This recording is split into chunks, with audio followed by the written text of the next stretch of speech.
For generations, this has been the way of life for many communities living in the arid and semi-arid areas across the Eastern Africa region. Through the years, they have religiously embraced varied and less sophisticated lifestyles and transformed them into traditions that have been passed down from generation to generation and safely ensured their survival. But today, the world has changed. The weather patterns are no longer the same. The rains have become irregular and unpredictable, and rivers that have flowed unhindered for decades have dried up. The environment has not been spared either.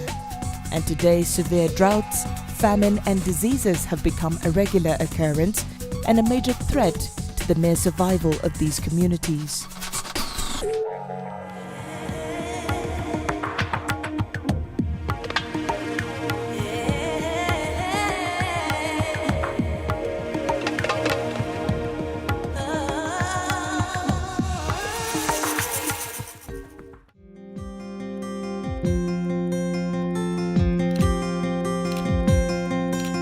These are the conditions in many areas of Eastern African region. Over the last few years, the adverse effects of climate change have resulted in alarming levels of poverty, and prolonged droughts have become even more intense, resulting in lack of sustainable and safe drinking water and great losses in terms of crops and livestock.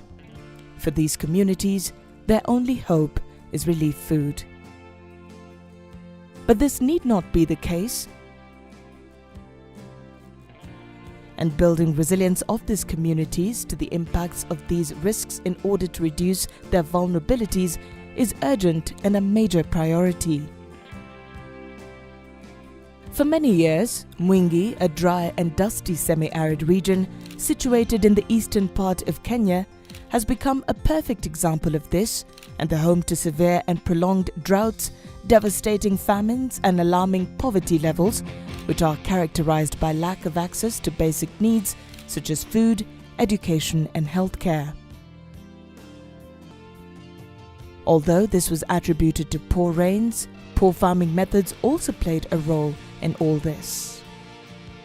With urgent action needed to build this community's resilience to recurrent droughts, Church World Service, through its strong partnerships with local non-governmental organizations and faith-based organizations, initiated a number of projects that have enhanced resilience and reduced the vulnerability of the community to disaster risks and climate change.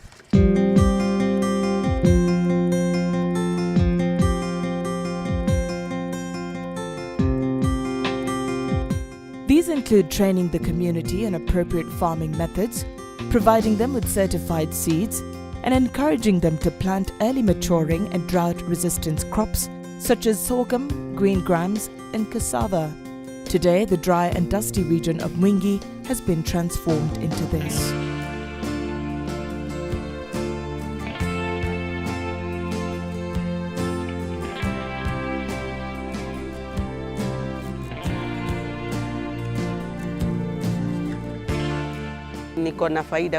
I have benefited greatly.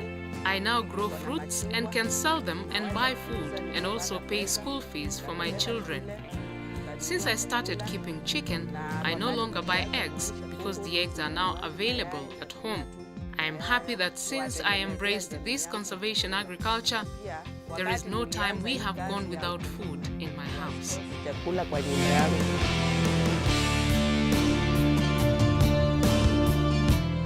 And Grace is not alone. Across this vast semi-arid region, communities have warmly embraced conservation agriculture, and this new approach is truly transforming their lives in ways they never imagined before. Our work became very easy when we got water because we now spend most of our time in our farms. These days, my family has enough food, and even if I don't go to work, they just go to the farm and get whatever they want. These days, we do not have a lot of problems. tatizo mingi. But Churchwell Service is not only about building these communities' resilience to the effects of climate change, it's also about enhancing their nutritional needs for protection against environmental and health risks, especially for children under 5 years. The most prevalent diseases here are mainly brought about by lack of proper nutrition. Firstly, the children do not gain enough weight as they grow up, and the other problem is that most of them get marasmus, a disease that is caused by lack of proper balanced diet.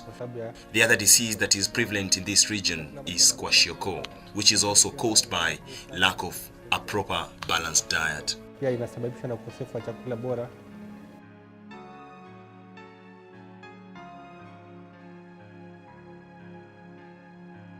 By providing these children with the supplements, mineral supplements, what we are doing is we are enhancing their resilience to any opportunistic diseases that if we are not preventing, we are mitigating. Mitigating that if they get the attack, they will not be as much affected as they would have been affected if they did not have this protection or did not have this particular support. So we are basically looking at the children between 0 and 5 years old. This is an opportunity that can build people's future, build the community's future, because those children we are seeing today, these are the future leaders of this community.